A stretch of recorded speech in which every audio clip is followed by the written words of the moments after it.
Horse racing. I want to talk horse racing. I want to talk return on investment, strategies around filtering bets, maximizing your returns, or maybe optimizing your returns.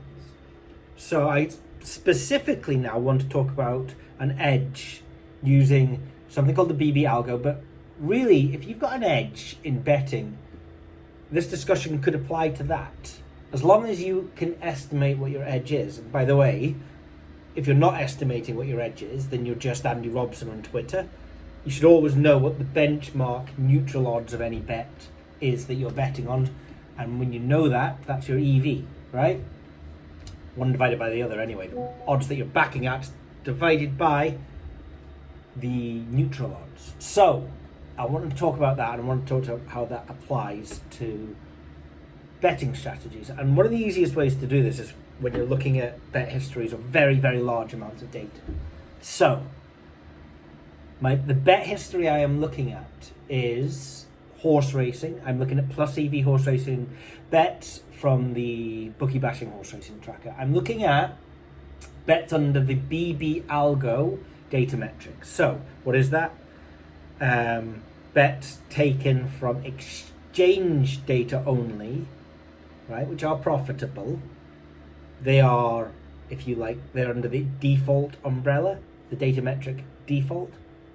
But we have our own in-house calculation, and this can be used for two reasons mainly. Firstly, it can be used when there is no information on the exchange. So you might look early doors, the exchange might be really illiquid. And also you might want to use it because it's simply different to the exchange.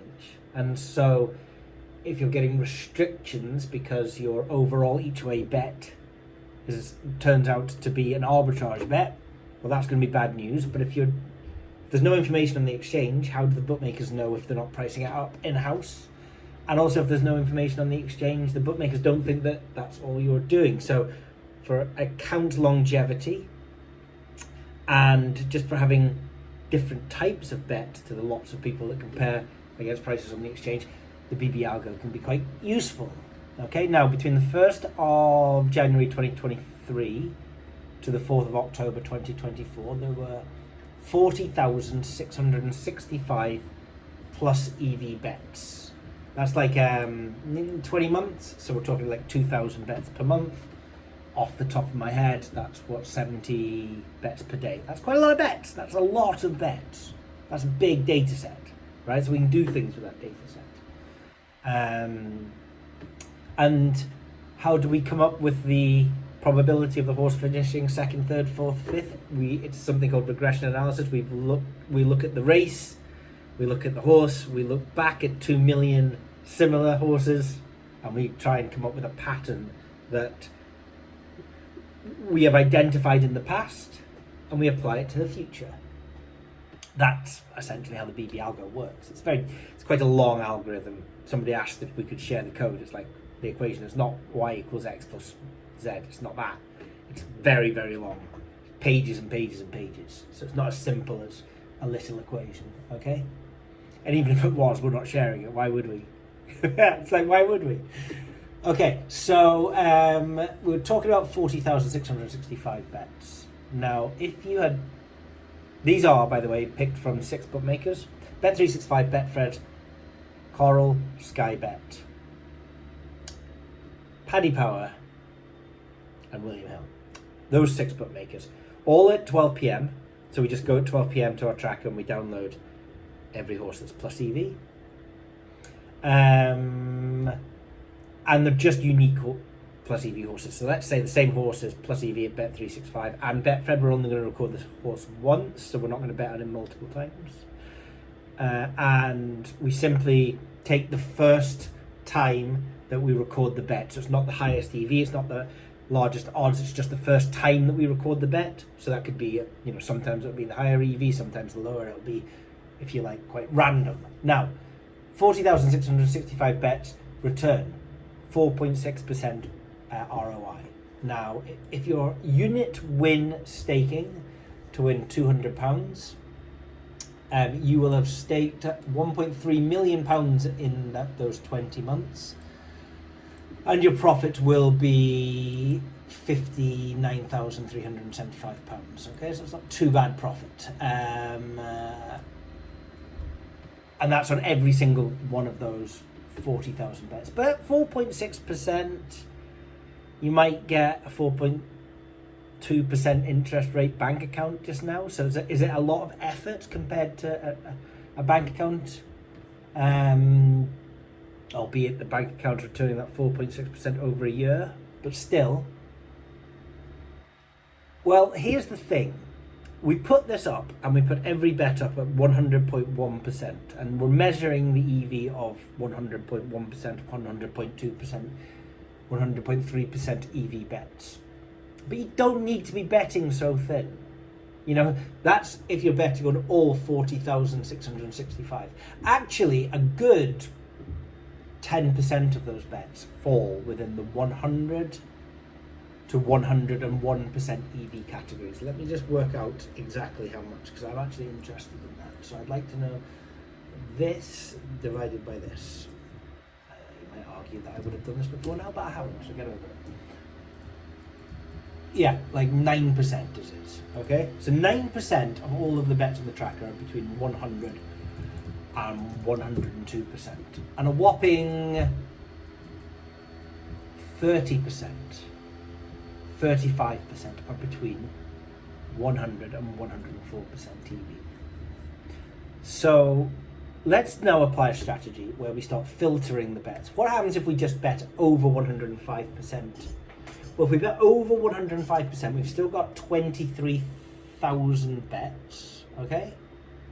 So that's 50% of our overall 40,000 that we had before. So we're talking about 1 in 2 bets, but now we've jumped from 4.8% to 6.7%. What if we take the top quarter, 1 in 4 bets? Well, that would be over 111% EV, but now our return on investment is 13.3%.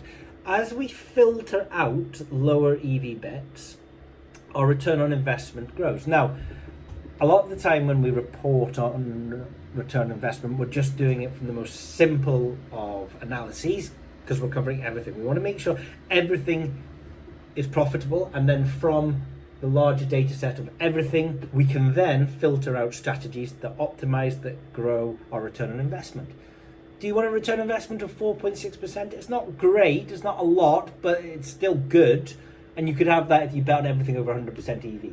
But if you bet on everything over 110% EV, it's now 10.9%. And it continues to grow. If you bet on everything over 120% EV, it's 26.6%. If you bet on everything over 130% EV, it's 38.1%. That's still, in the last 20 months, 1,047 bets. Right? We're still talking about a lot of bets that you can get on, like 3 or 4 a day, and you're returning 38.1%. So that would be £11,000 staked for £4,462 profit. And now this could be a little bit more interesting, because bear in mind, let's compare that against the overall. So that was £11,728 staked for £4,400 profit, or 1.3 million stakes for £59,000 profit. That 4,400 seems like a little bit of a better bang for our buck. So we just check that the overall strategy is good before we start applying these filters, or doing funky things like compounding value into multiples. Trebles, Trixies, Lucky 15s, Lucky 31s, Canadians, Yankees, they're all taking plus EV bets, compounding them with other plus EV bets, and the overall EV that we're getting is greater than the sum of the individual parts. That's why we compound bets into multiples. Now, as we have fewer bets, we have fewer opportunities to do that. But that the ROI of our singles grow, and that might be attractive to some people. I had a look at a chart which showed the amount that you would return just betting it over 120%. So that is 4,063 bets in 20 months. So we're talking about, 200 bets a month, just less than 10 bets a day, maybe 7 bets a day. Now, if you were to bet to unit win £200 on the win component of the bet. You get slightly different on the place depending if it's quarter or 1/5 odds. You would now, 20 months later, have turned your £1,500 bankroll. Excuse me, whilst I just search for the correct. Yep, there. Your £1,500 bankroll into £19,070. The maximum drawdown you would have had during that period of time is £1,405. So if you'd started at exactly the worst time, you'd be down to your last 100 quid of your bankroll, but you wouldn't have gone bust. And you would have made nearly £20,000. And that is, using those 6 bookmakers, betting BBAlgo only over 120% EV, no arbitrage horses, no horses where the win price is higher at the bookmaker than the exchange because that leads to restrictions. Unit win, singles to win £200, just betting over 120% EV. You start with £1,500. And by the 4th of October, the next year, you have £19,070. That's not a bad return on investment. In fact, it's exactly 27% return on investment. So that's what this video was. It was just to show that, yeah, we've got a horse racing tracker where the return on investment is 4.6%, and perhaps 4.6% doesn't sound that appealing to you, but that's everything. It's more than you could probably want to do. That's just 12 p.m. at 6 bookmakers. There's more bookmakers, there's more times in the day.